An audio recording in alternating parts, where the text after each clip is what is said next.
യൂട്യൂബിൽ ഇട്ടാൽ തെരുവേര് പറയുന്നത് ഞാൻ തിരിച്ചു വന്നടാ എന്നെ ബോഡി ഷേമിങ് ചെയ്യലടാ പട്ടികളെ ഇതാണ് നിവിൻപോളിയുടെ ഡയലോഗ്. ഈ ഒരു ഡയലോഗ് പറഞ്ഞ് വൈറലായിട്ട് നിവിൻപോളി സിനിമയിലേക്ക് തിരിച്ചു വന്നിരിക്കുകയാണ്. അതുപോലെ നിവിൻപോളിയുടെ അസാധ്യമായ കോമഡി ടൈമിൽ സെക്കൻഡ് ഹാഫ് മൊത്തം കൊണ്ടുപോയ നിവിൻപോളിയാണ്. അതുപോലെ തന്നെ ഫസ്റ്റ് ഹാഫിൽ നമ്മളെ പഴയ കാലത്തിലേക്കുള്ള നൊസ്റ്റാൾജിക് രീതിയിലാണ് വന്നിരിക്കുന്നത്. മ്യൂസിക് അടിപൊളിയാണ്, അമിത്തിൻ്റെ മ്യൂസിക്. അതുപോലെ തന്നെ അഭിനയിച്ച എല്ലാ സിനിമയും വിനീത് ശ്രീനിവാസൻ യൂണിവേഴ്സാണ് ഈ സിനിമയിൽ വന്നിരിക്കുന്നത്. ബേസിലാണെങ്കിൽ എല്ലാവരും വന്നവരും പോയവരൊക്കെ തകർത്ത് ഒരു അതിഗംഭീര ഫീൽ ഗുഡ് മൂവിയാണ്. ക്ലൈമാക്സിൽ ചെറിയൊരു ട്വിസ്റ്റ് ഉണ്ട്, അത് വിനീത് ശ്രീനിവാസൻ സ്റ്റൈലാണ്.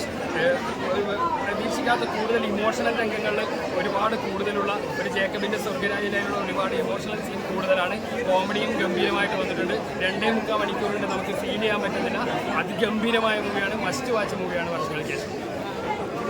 ലാലേട്ടനെ പോലെയാണ് ഞാനും കണവും കണ്ടു കഴിഞ്ഞാൽ ശ്രീനിവാസ പടം കൊണ്ടിരിക്കും. ഫസ്റ്റ് ഹാഫ് ക്ലാസ്സാണ്, സെക്കൻഡ് ഹാഫ് മാസ്റ്റാണ്. മ്യൂസിക് ഉണ്ട്, കോമഡി ഉണ്ട്, എല്ലാം ഉണ്ട്. അടിച്ച് കലക്കി എല്ലാം കൊണ്ട് തകർന്നു. എല്ലാവരും തകർത്തിട്ട് വെറ്റ് വിറ്റായി ഇതിനുമുകളിൽ ശക്തമായി തിരിച്ചുവരവാണ്. പ്രണവും നിവിനും ഞാനും എല്ലാം തകർന്നു. അതൊന്നും എനിക്കറിയില്ല. ഹിറ്റായിരിക്കും. നമ്മൾ ഭയങ്കര ഫീൽ ഗുഡാണോ? ഫീൽ ഗുഡ് പല ജോണ്ടുണ്ട്. ഇതുണ്ട്, കോമഡി ഉണ്ട്, നല്ല മ്യൂസിക്കൽ എൻറ്റോൺമെൻ്റ് ആണ്, എല്ലാം തകർത്തുണ്ട്. പട്ടാർപ്പം പടം ഫസ്റ്റ് തൊട്ട് നമ്മള് പ്രതീക്ഷിച്ച പോലെയല്ല, ട്രെയിലറിൽ കണ്ട പോലെ അല്ലായിരുന്നു പടം. നല്ല പടം ആണല്ലേ? അതിലൊരു ഇതാണ് കോളേജ് പിള്ളേരൊക്കെ കരം വിളിക്കുന്ന ടൈപ്പാണ്. ഇത് അതെ അതെ ഒരു ഇമോഷൻസിനൊക്കെ വലിയ മിഡിൽ പാട്ടാണ് ഫുൾ ഇമോഷൻസ് വരുന്നത്. പിന്നെ ലാസ്റ്റ് നമ്മളെ ചെറുതായിട്ടൊന്ന് പേടിപ്പിക്കും. അത് കേട്ട് നമ്മളിങ്ങനെ ധ്യാനും നിവിൻപോളിയായിരുന്നു ഏറ്റവും എനിക്കിഷ്ടപ്പെട്ട നിവിൻപോളിയാണ്.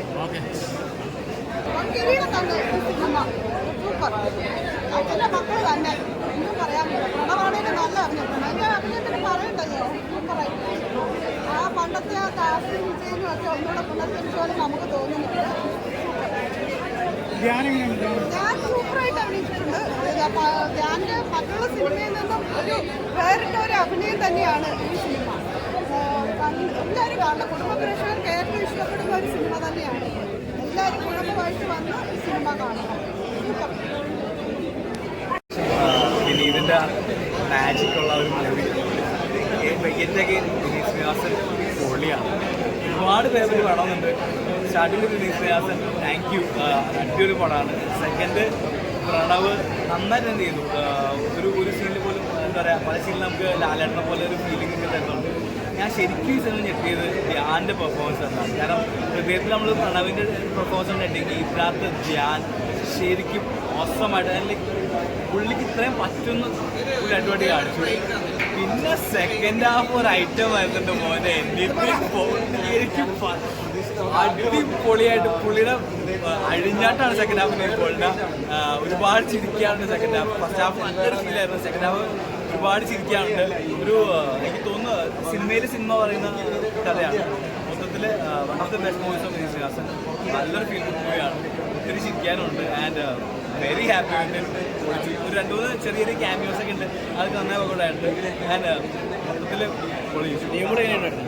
ഞാൻ പറഞ്ഞില്ലേ മുത്തേ, നിവിൻ പോളിയല്ലേ, നിവിൻ പോളി. ഞാൻ പറയുന്നില്ല, സെക്കൻഡ് ഹാഫ് വന്നൊരു അഴിഞ്ഞാട്ടം. ആ നിവിൻ്റെ ആ പാട്ടിൻ്റെ സ്കോറൂടെ അത് ഒരു മാസ് എൻട്രി, അതിനുശേഷം ഫുൾ ഓൺ കോമഡിയാണ്. സെക്കൻഡ് ഹാഫ് ആക്ച്വലി നിവിൻ്റെ കയ്യിലായിരുന്നു. ഇതിൻ്റെ ധ്യാനം അതിൻ്റെ കോമ്പിനേഷൻസ് നന്നായി വർക്കൗട്ടായിട്ടുണ്ട്. പഴയ ഈ മോഹൻലാൽ ശ്രീനിവാസൻ ഡയലോഗ്സൊക്കെ അതൊക്കെ വരുമ്പോൾ ഉള്ള ഒരു റെഫറൻസ് നന്നായി വർക്കൗട്ടായിരുന്നു. തിയേറ്ററിൽ ശരിക്കും എൻജോയ് ഒരു കണ്ണ് നിറയും മനസ്സ് നിറയും ഒത്തിരി ചിരിക്കാനുണ്ട്. Very happy.